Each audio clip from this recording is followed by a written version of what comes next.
दोस्तों notice period जो 4 line आती है ऑफर लेटर में, हम लोग कई बार उस चीज़ को कहते हैं हाँ ठीक है 90 डेज है 60 डेज है, कोई इतना बड़ा इशू नहीं है। इशू बनता है जब आप सेपरेशन ट्रिगर करते हो, रेजिग्नेशन डाल देते हो, तो तब जाके आप कहते हो यार मेरे को थोड़ी सी जल्दी छोड़ दो, 2 हफ्ते 4 हफ्ते सर्व करवा दो, मेरे को छोड़ दो, इतनी डिपेंडेंसीज भी नहीं है।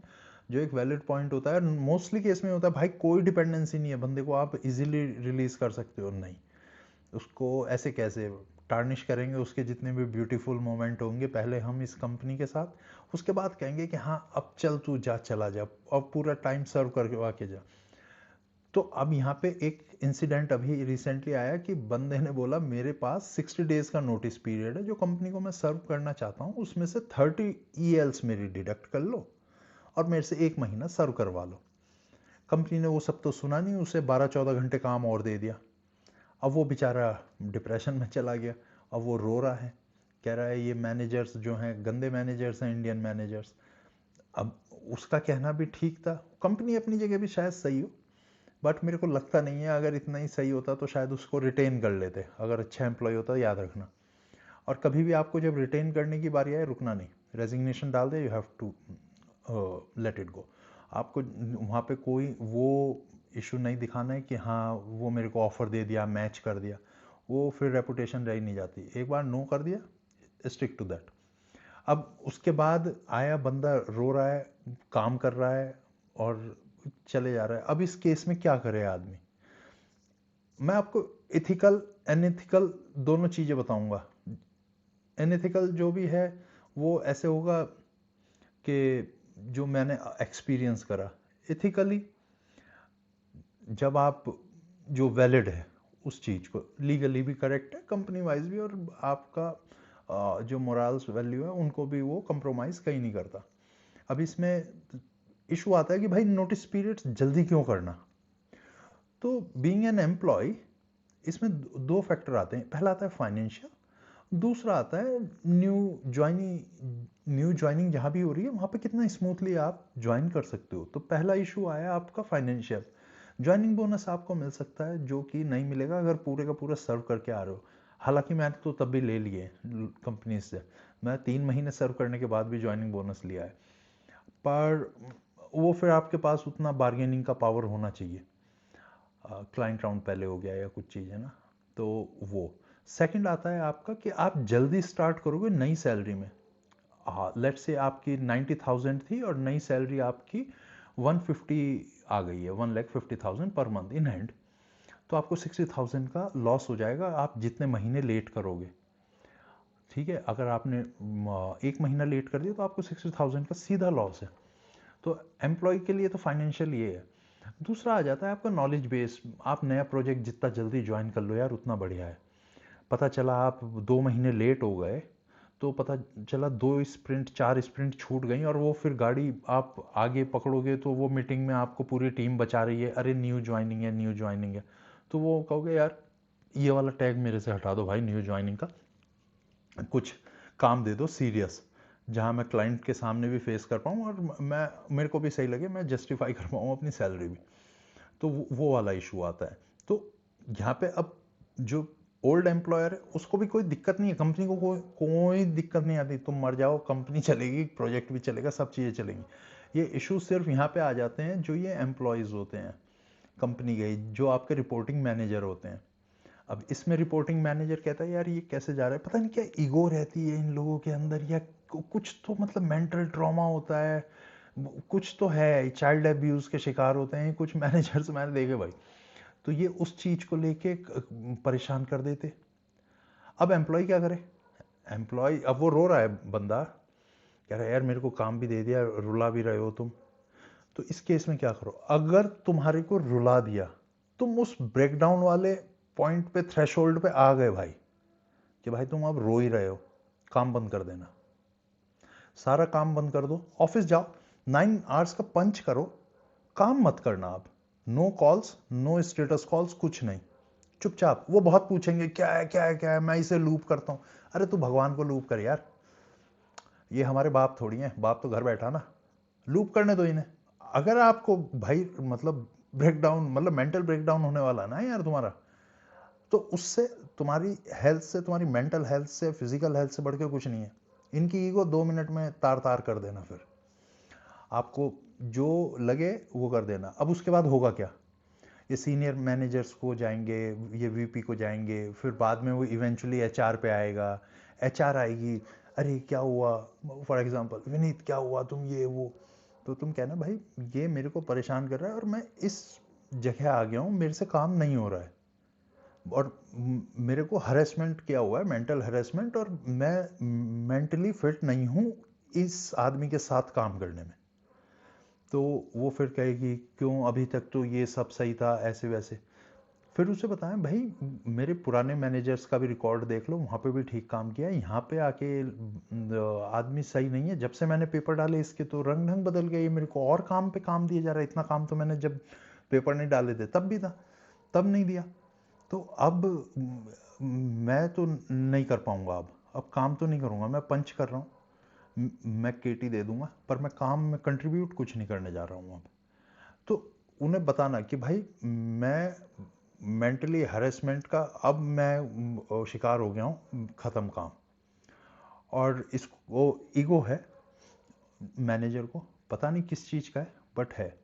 अब वो कहेगी बस यही है, एचआर आएगी बस यही है, तो उसको बोल देना हाँ यही है, और ये मेरे लिए बहुत बड़ा केस है, तुम्हारे लिए शायद ये रोज़मर्रा हो लोगों के दिमाग की बैंड बजाना, मेरे लिए तो भाई ये यही है।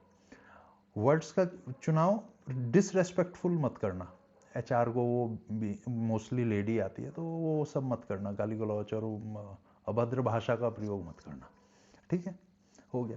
बाकी वो एक दो बातें कहेगी मतलब तुम्हें उकसाने के लिए, ठीक है, और सुनो और उसका जो भी अप्रोप्रिएट जवाब हो देना, उससे ज़्यादा कुछ नहीं होने वाला। आपका सर्टिफिकेट सही बन के आएगा, जो भी एक्सपीरियंस लेटर आएगा उसमें ये नहीं लिख सकते कि ये खराब था और आपने, अगर इन्होंने ऐसा कर दिया तो फिर भाई लीगल कैपेसिटी में इंडिविजुअल को लपेट देना, फिर कंपनी से मत लड़ना, कंपनी को एक पार्टी बना देना, इन लोगों को इंडिविजुअली रगेड़ देना कोर्ट में, ठीक है। इनकी जरा 4-6 डेट लगवाओ और जरा 2-4 वकील को हायर करने दो इन्हें, ठीक है, तुम्हारे थोड़े से पैसे लगेंगे बट ये लाइफ टाइम लेसन बन जाएगा इनके लिए और आसपास के लोगों के लिए।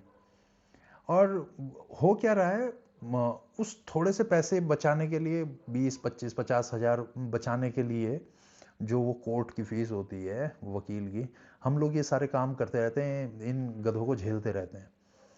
और अगर वैलिड है तो यार फिर वैलिड है ना, फिर तो ख़त्म है, बोल दो भाई मैं जग्गी वसु के जा रहा हूँ या श्री श्री रविशंकर के जा रहा हूँ, एस एन गोइंका के विपश्यना कैंप जा रहा हूँ, वो कुछ भी बोल दो कि मैं तो यहाँ पे अब नहीं रुकूंगा, मैं भाई अबैटमेंट ऑफ सुसाइड का फिर मैं केस, अगर तुम्हारे दिमाग में आ रहा है कि भाई मैं सुसाइड ही कर लूँ तो वो बता देना कि मैं तो ये अब फिर केस फाइल करने जा रहा हूँ। इन लोगों को जैसे ही आप ये सारी चीज़ें कहोगे, क्योंकि अब क्या है, आदमी यूजुअली इंट्रोवर्ट ही रहता है जो यहाँ पे काम करता है, ये बहुत सारी चीज़ें सेक्रीफाइस करके आता है, यार दोस्त भी छोड़ देता है, तो ये बहुत लोनली आदमी होता है आईटी वाला। तो अब इस केस में इसको कोई बात करने को भी नहीं मिलता, तो उस केस में क्या होता है, आदमी को जब ट्रबल आती है वो अपने आप ही दिमाग में कीड़े चलते रहते हैं, वो कुछ थॉट्स आती रहती हैं, फिर इवेंचुअली ये स्टेप भी ले लिए जाते हैं। तो वो सब नहीं करना भाई, बोल दो और काम हो जाएगा तुम्हारा। तुम्हें जल्दी छोड़े ना छोड़े, ये काम के टाइम पे ये हरेसमेंट करना बंद करेंगे। हरेसमेंट ही तो हो रहा है यार, तुम कोई जा रहा है, तुम सोच रहे हो इससे मैक्सिमम आउटपुट अब हम ले लें, अरे भाई उसने पेपर डाल दिया, अब इससे नॉलेज ट्रांसफर कराओ, काम खत्म है। तुम ठीक है उसे नोटिस पूरा सर्व करवा लो बट हरेस मत करो। अगर मेंटल हरेसमेंट हो रहा फिर इन्हें नहीं छोड़ना। ये तो एथिकल तरीका हो गया, आप एक नॉर्मल चीज़ों को भी ले सकते हो और इसको कोई चैलेंज नहीं करता। मेंटली फिट नहीं हो तो काम खत्म, तुमने कौन सा बोरी उठानी थी। सेकंड केस आता है अनएथिकल का, भाई वो उसके लिए तो मैंने ऐसे ऐसे देखे हैं, लोग आ जाते हैं, लोगों ने मतलब मैनेजरों के थप्पड़ भी मार दिए भाई, उन्होंने बोला अब तो निकालोगे ही ना तुम मेरे को, वो निकल गए ऐसे करके भी एक दिन में। तो वो काम मत करना, मैं नहीं कहता वो काम करो, पर लोगों ने करे।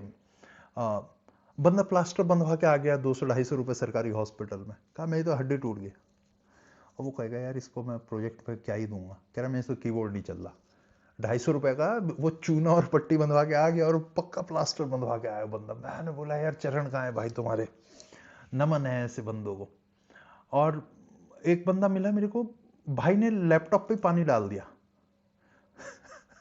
कह रहा जब तक ये मदरबोर्ड आएगा बदल के तब तक तो हो गया 1 हफ्ता, मेरे से प्रोजेक्ट की सारी रेस्पॉन्सिबिलिटी इधर उधर गई और मैं उधर गया। तो लोगों ने ये भी करे हैं, मतलब काम और भी है, मतलब मशीन के साथ दुश्वारियां कर देते हैं लोग।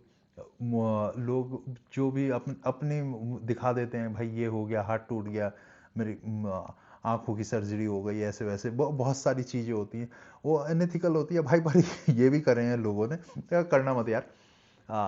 वो फिर थोड़ा सही नहीं रहता। लोग फिर ट्रस्ट नहीं करते, फिर ये छोटी सी इंडस्ट्री है, आमने सामने मिलते ही रहते लोग ना, तो इसलिए लड़ना मत। और कई बार इसमें एक इश्यूज जो सिर्फ एक है, वो मैनेजर्स की ईगो का है कि मेरे पास डिसीजन आया है तो मैं वो डिसीजन लेके दिखाऊंगा जो किसी के हक में नहीं होगा और वो प्रिवेल करेगा। एक था आईटीसी में था मैं, इन्फोटेक में बैंगलोर, तो एक 4 महीने से एक प्रोजेक्ट में हूँ, उसमें कुछ काम नहीं है करने को। एक अपॉर्चुनिटी आई ऑस्ट्रेलिया की दूसरे प्रोजेक्ट से, तो मैंने अपने प्रोजेक्ट वाले पीएम को बोला, मैंने दादा जाने दो यार, यहाँ पे इन्होंने तो परेशान कर दिया, अब कुछ काम वाम भी नहीं है, लर्निंग भी कुछ नहीं हो रही, वो ऑस्ट्रेलिया मेरे को भेज रहे। मेरी 12-13 साल पहले की बात होगी, तो मतलब मैं यंग भी था, मतलब मैं और वो मैनेजर रेडी कह रहा भाई तू इंटरव्यू मत दे, तू आ जा, मतलब इट वॉज लाइक दैट। कह रहा मेरे को ये अगले महीने तक भेजना है बंदा, तो 2-3 हफ्ते वीज़ा में लग जाएंगे, जैसे भी मैं भेज दूंगा भाई। मेरे दिमाग में तो भाई ख्वाबी पुलाव चल रहे, मैं वहाँ डिस्को पब में नाच रहा हूँ, मतलब समझ रहा हूँ बियर हाथ में, मैं उस टाइम पे वो सब सोच रहा हूँ। तो जो भी एस्पिरेशन सबकी डिफरेंट डिफरेंट होंगी, तो कोई गाड़ी की होगी, किसी की घर की होगी, मेरे दिमाग में वो सब चल रहा। उसने भाई जाने नहीं दिया, काम भी नहीं दिया। इवेंचुअली मैंने पेपर डाल दिए, मेरे को जाने भी दिया। कुछ टाइम बाद सारी की सारी टीम को फायर कर दिया भाई, ले ऑफ ही हो गया सबका। सब कहीं इधर बैठे हैं उधर बैठे हैं, सब हैं कनेक्शन में अभी भी। और अब मतलब उससे पूछा जाए ना कि भाई तूने ये करा क्या, मतलब जाने देता यार जब तेरे पे कुछ काम नहीं है, मेरे को दिख रहा है ना क्योंकि काम तो हो नहीं रहा, तो पर उसके बाद भी वो नहीं कर रहे। तो हैं भाई वो मेंटल रिटार्ड लोग हैं, पर वो पागलपन की वजह से ना ऊपर पहुंच गए हैं, क्योंकि वो एक पागलपन चाहिए आपको ना बाकी लोगों से आगे निकलने के लिए, कि मतलब उन्हें जो भी काम दोगे वो उसमें अपना 110% देंगे, तो वो उस टाइप के लोग हैं। अब उन लोगों से तुम टक्कर नॉर्मल आदमी नहीं ले सकता, उन लोगों के लिए थोड़ा सा तुम्हें भी ना क्रेजी बनना पड़ेगा।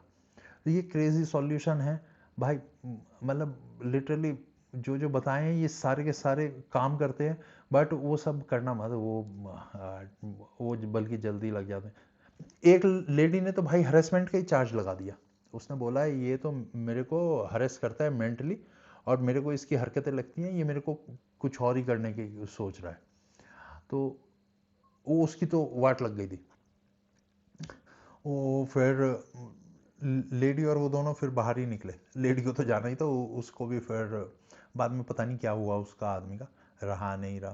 पर ये चीज़ें भी हो जाती हैं। हाँ, अगर तुम्हारी लेडी बॉस है भाई, फिर टेबल बदल गई तो सोच समझ कर करना वो सारे काम। पर ठीक है, क्योंकि इस चीज़ को 3 महीने को मेरे को नहीं समझ में आ रहा कैसे जस्टिफाई करें। इसके फायदे भी हैं, जैसे मेरे को उन्होंने कंपनी से निकाला, मुझे 3 मंथ्स की उन्होंने सैलरी दी थी, तो अब मेरे को ये 3 मंथ्स अच्छे लग रहे हैं, बहुत अच्छे लग रहे हैं। बट अगर मेरे को बेटर अपॉर्चुनिटी मिले वो 3 मंथ्स हो, तब जाके मेरे को ये कंपल्शन लग रहा है, तब मेरे को ये प्रॉब्लम आ गई। तो मजबूरी और मेहरबानी ये दोनों टाइप की फीलिंग देता है नोटिस पीरियड, इसमें वैसा कुछ नहीं है। खैर बहरहाल इसमें देख लेना यार, ये रोना राना बंद करो यार, जाते दिल करा करे लगा दिया करो यार जाके, कोई बात नहीं, खा भी लेना कभी। हाँ, ऐसे हमेशा नहीं होता, तुम मार ही दोगे, कभी कभी पिटना भी पड़ जाता है, तो कर लो ये, बट मेंटल स्कार्स मत लो, ये बॉडी के स्कार्स निकल जाएंगे, मेंटल नहीं निकलेंगे। हाँ, और ठीक है, ऑल द बेस्ट।